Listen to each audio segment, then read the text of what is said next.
Bismillahirrahmanirrahim. Assalamualaikum warahmatullahi wabarakatuh. Alhamdulillah wassalatu ala rasulillah. Alhamdulillah sahabat sekalian, kita berjumpa lagi di acara Umi dan Ajengan. Umi bertanya, Ajengan menjawab. Alhamdulillah. Pak Ajengan nih, dalam berumah tangga itu pasti banyak sekali permasalahan ya.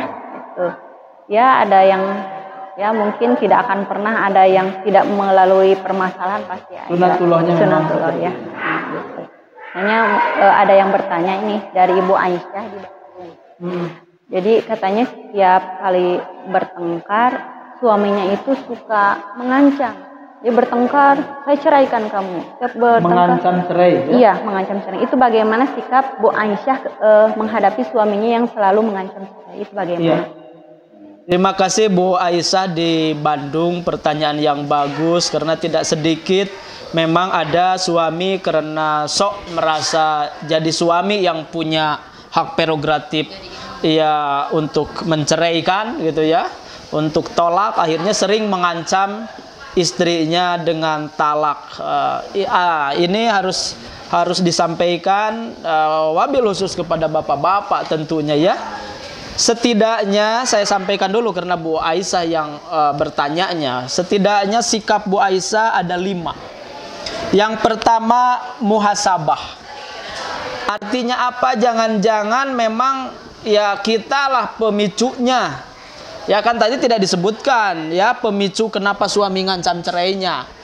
Jangan-jangan suami yang ngancam cerai mungkin saja itu dimaklumi. Kalau nauzubillah misal ini mah untuk yang lain mungkin ya. Mungkin istrinya sering banyak nuntut, istrinya mungkin pemarah, istrinya tidak sopan kepada suami. Nauzubillah juga misal istrinya ya ada pihak ketiga dia selingkuh, ya bisa saja pantas suami mengancam. Kalau kamu masih terus-terusan misalnya selingkuh misalnya, maka akan aku ceraikan kamu. Itu sesuatu yang wajar. Kenapa? Ya kita udah keterlaluan. Jadi yang pertama tentu muhasabah.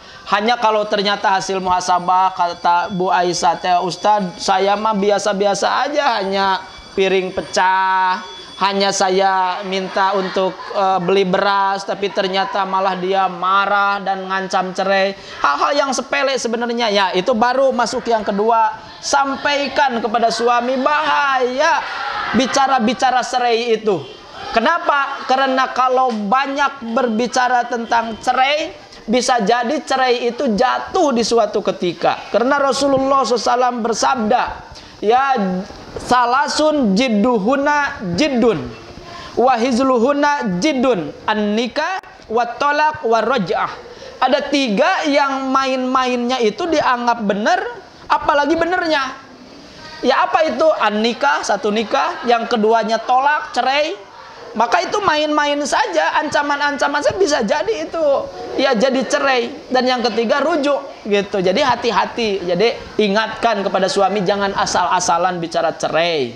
Selanjutnya hati-hati juga, cerai itu kalau udah 3 kali itu nggak bisa balik lagi, kecuali istrinya harus nikah lagi kepada yang lain. Ini berat kan nanti. Selanjutnya yang nomor ketiga, bawa suaminya taqarrub ya, artinya mendekat ke Allah dengan cara nasihat ya. Kalau televisi ceramah, kalau radio Islami, bawa mungkin ke pengajian, ajak, minta diantar, akhirnya suami mendengarkan pengajian dan dekat dengan Allah. Kenapa? Karena begini suami istri itu, Allah di atas, misalnya ini ilustrasi ya. Ini suami istri makin dekat ke Allah, maka suami istri makin dekat, tapi makin jauh dari Allah maka makin renggang. Jadi seperti ini, seperti segitiga begini. Jadi kalau suami dengan Allah jauh, suami istri jauh dengan Allah, maka makin renggang suami istri. Tapi kalau makin mendekat ke sini, ke Allah makin dekat, makin dekat, akhirnya bisa jadi simetris, bersatu, artinya dengan istri itu ada kecocokan.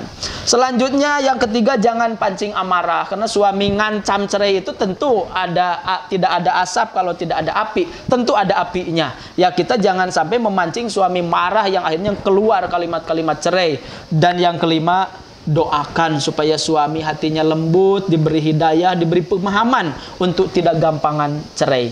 Ya, terima kasih. Itu saja barangkali Umi. Ya, mudah-mudahan Bu Aisyah bermanfaat penjelasan dari Pak Ajengan. Mudah-mudahan keluarga Bu Aisyah langgeng, sakinah, mawadah, warohmah. Amin. Amin ya Allah ya Rabbal Alamin. Bagi sahabat yang ingin bertanya, silahkan kirimkan pertanyaannya di nomor WhatsApp 085 221 287 047. Sampai jumpa di episode selanjutnya. Akhirul kalam. Assalamualaikum warahmatullahi wabarakatuh.